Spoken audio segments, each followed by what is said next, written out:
Baik, sebelumnya Assalamualaikum warahmatullahi wabarakatuh. Perkenalkan, nama saya Rahmat Agung Dwi Santoso. Saya dari kelas 3C. Saya di sini ingin mempresentasikan beberapa materi yang sudah disampaikan oleh Bu Nanda sebagai dosen metodologi penelitian selama ini. Yang pertama adalah pengantar penelitian. Konsep dasar metode penelitian bisnis, pengertian metode penelitian. Metode penelitian merupakan proses kegiatan dalam bentuk pengumpulan data, analisis, dan memberikan interpretasi yang terkait dengan tujuan penelitian. Tujuan penelitian antara lain 1. Menggambarkan, 2. Membuktikan, 3. Mengembangkan, 4. Menemukan, 5. Menciptakan. Yang selanjutnya adalah kegiatan penelitian berdasarkan ciri-ciri keilmuan. 1. Bersifat rasional. Penelitian dilakukan masuk akal, dapat diterima oleh logika, sehingga terjangkau oleh penalaran manusia. 2. Bersifat empiris. Cara yang dilakukan dapat diamati oleh indera, agar orang lain bisa mengamati dan mengetahui cara yang digunakan. Yang ketiga adalah bersifat sistematis. Proses riset menggunakan langkah-langkah tertentu bersifat logis dan sesuai aturan-aturan dalam penelitian. Yang selanjutnya adalah kegunaan penelitian. Yang pertama adalah memecahkan masalah untuk antisipasi masalah. Yang ketiga, membuat kemajuan. Metode penelitian kuantitatif.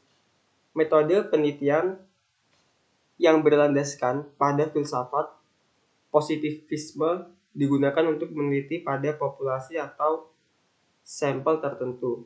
Pengumpulan data menggunakan instrumen tertentu, analisis data bersifat statistik dengan tujuan menggambarkan dan menguji hipotesis. Yang selanjutnya adalah metode kuantitatif dibagi menjadi dua, metode eksperimen dan metode survei. Nah, proses penelitian kuantitatif yang pertama adalah rumusan masalah, kemudian dilanjutkan dengan landasan teori, perumusan hipotesis, pengumpulan data. Pengumpulan data ini meliputi populasi dan sampel, pengembangan instrumen, serta pengujian instrumen. Kemudian setelah kita melakukan pengumpulan data, kemudian dilanjut analisis data. Setelah itu berakhir dengan kesimpulan dan saran, di mana kesimpulan dan saran ini meliputi beberapa hal yang sudah kita bahas dalam bab sebelumnya seperti rumusan masalah, landasan teori, perumusan hipotesis, dan pengumpulan data. Yang selanjutnya adalah populasi dan sampel. Populasi adalah keseluruhan elemen yang akan dijadikan subjek wilayah generalisasi. Sedangkan elemen populasi adalah keseluruhan subjek yang diukur yang merupakan unit yang untuk diteliti. Populasi bukan hanya sekedar jumlah yang ada pada objek atau subjek yang dipelajari, tetapi meliputi seluruh karakteristik atau sifat yang dimiliki oleh subjek atau objek tertentu. Sedangkan sampel adalah bagian dari jumlah karakteristik yang dimiliki oleh populasi tersebut. Kemudian teknik sampling. Teknik sampling dibagi menjadi dua, ada probability sampling dan non-probability sampling. Probability sampling adalah teknik pengambilan sampel yang memberikan peluang yang sama bagi setiap populasi untuk menjadi sampel.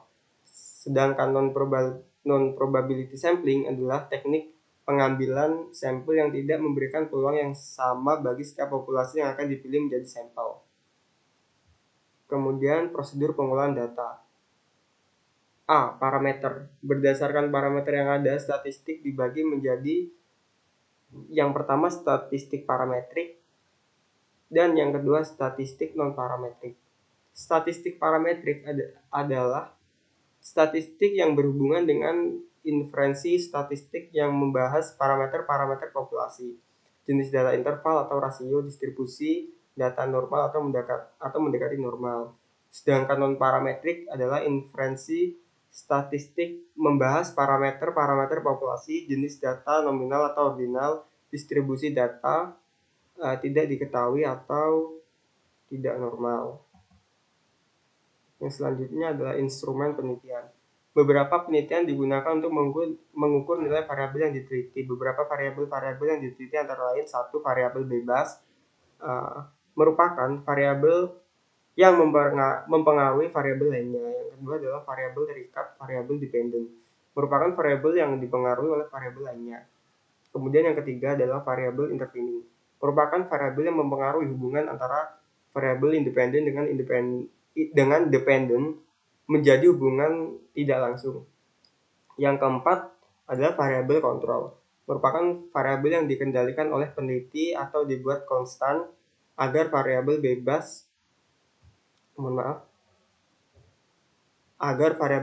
dan terikat tidak dipengaruhi oleh faktor dari luar penelitian. Yang terakhir adalah teknik pengumpulan data. Teknik pengumpulan data dibagi menjadi 3, yaitu teknik interview, kuesioner, dan observasi. Interview atau wawancara adalah teknik yang digunakan untuk mengumpulkan data apabila peneliti ingin melakukan studi pendahuluan untuk menemukan permasalahan yang harus diteliti, dan juga apabila peneliti ingin mengetahui hal-hal dari responden yang lebih mendalam dan jumlah responden yang sedikit. Yang selanjutnya adalah kuesioner. Kuesioner merupakan teknik pengumpulan data yang dilakukan dengan cara memberi seperangkat pertanyaan tertulis untuk kemudian dijawab oleh responden. Kuesioner juga cocok digunakan untuk penelitian yang cukup besar, menggunakan sampel yang cukup besar. Kemudian observasi. Observasi adalah pengamatan. Observasi atau pengamatan adalah pengumpulan data di mana penelitian atau kolaboratornya mencatat informasi sebagaimana yang mereka saksikan selama penelitian. Dimaksudkan suatu cara pengambilan data melalui pengamatan langsung terhadap situasi atau peristiwa yang ada di lapangan. Seperti itu. Mungkin cukup itu saja yang bisa saya sampaikan dalam presentasi saya pada hari ini. Jika ada salah kata ataupun perbuatan, baik itu disengaja maupun tidak disengaja, saya mohon maaf yang sebesar-besarnya. Mungkin cukup itu yang saya sampaikan. Wassalamualaikum warahmatullahi wabarakatuh.